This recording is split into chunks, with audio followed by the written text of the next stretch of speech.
Well, like I promised, this week I brought in something special. Instead of doing strategies, I brought in a video review for Killzone 3. So take it away.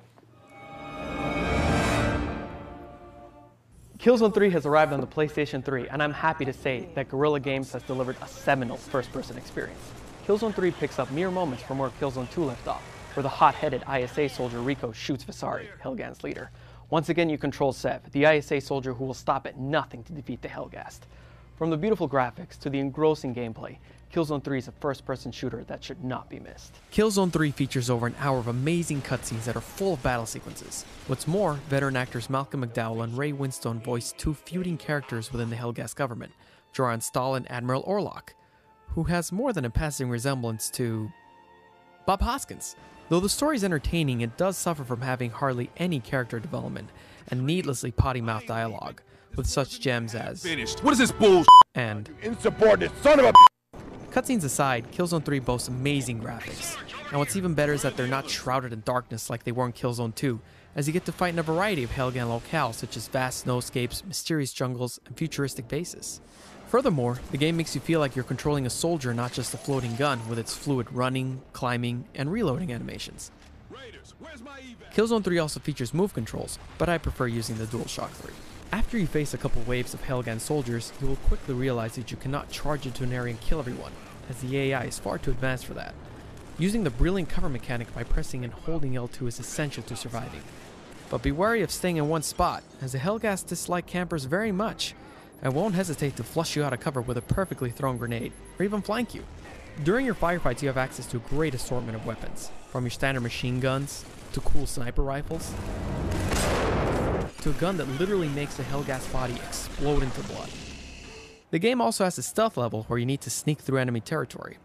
And though I'm usually opposed to stealth in a game, unless said game features a certain bandana-wearing mercenary who's capable of destroying and piloting a giant bipedal nuclear robot, this title makes me reconsider my stance just a little bit. The stealth sections work quite well and include nifty exploding plants and a brutally effective silenced pistol. Killzone 3 also contains several gorgeous set pieces. My favorite by far is charging down a narrow trench in an effort to get a weapon that can potentially bring down the gigantic Mauler. And whenever you're not shooting Helghan on foot, you'll be shooting them from several vehicles. Whether you're piloting a mech, tearing through snow, or even shooting down missiles in space, the vehicle sections in the game feel natural and responsive. Killzone 3 also features a comprehensive multiplayer mode. Gone from the previous game is a complex leveling system, and in its place is an accessible leveling system where you're able to pick any class during a match and jump in the fray. You cannot snap behind cover, but the variety of arenas and upgradable abilities within the classes make up for it. And for those of you who wish to stay offline, but still play with a buddy, there's a split-screen co-op mode available. Sadly, there's no split-screen competitive multiplayer though. In sum, Killzone 3 is a game that should not be missed by any gamer. Whether it be for its finely tuned shooting mechanics or fun multiplayer, Killzone 3 is a definite must-buy for PlayStation 3 owners. I give Killzone 3 a 4.5 out of 5.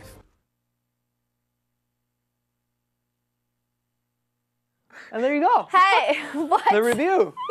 Someone called you out for having Metal Gear Solid music in your video, Adrian. What the F?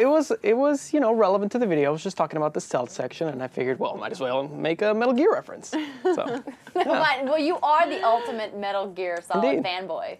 Yeah. So whenever I see a chance, I take it. I was going to do the Snake voice as well, but I thought, all right, this is pushing it too much. So I think Killzone 3 is absolutely amazing game, and I was telling Adrian when you guys were watching the video that we were talking about the move use in multiplayer, and I have to tell you guys, if you have the PlayStation Move and you have Killzone 3 and you haven't tried using the move in the multiplayer, you have to try it. It'll completely up your game because it allows you to zero in on your enemies from a distance, which you don't get when you're playing with the regular controller, because it allows you to have more control when you're using the Move controller. And let me tell you, your kill to death threshold will go through the roof when you use the move. It takes a little bit of practice, I'm not gonna lie, but trust me on this. If you've got a PlayStation, you've got Killzone 3, you've got the Move controller, you have to try it out. Trust me, it'll definitely up your game if you're into Killzone 3 multiplayer. So that's my piece about that. Cool. I still prefer the DualShock 3. I just think the accuracy of it, right now it can't be matched by pointing it right now. It's because you haven't practiced with it. That's what I'm telling you. You say it can't be matched. It's because, have you tried it yet? I haven't tried it in multiplayer. Well, see? Yeah. Exactly. You can't But tell just me in single you player, can't tell me the it didn't work DualShock that well. In controller single is player, better. it did not work that well.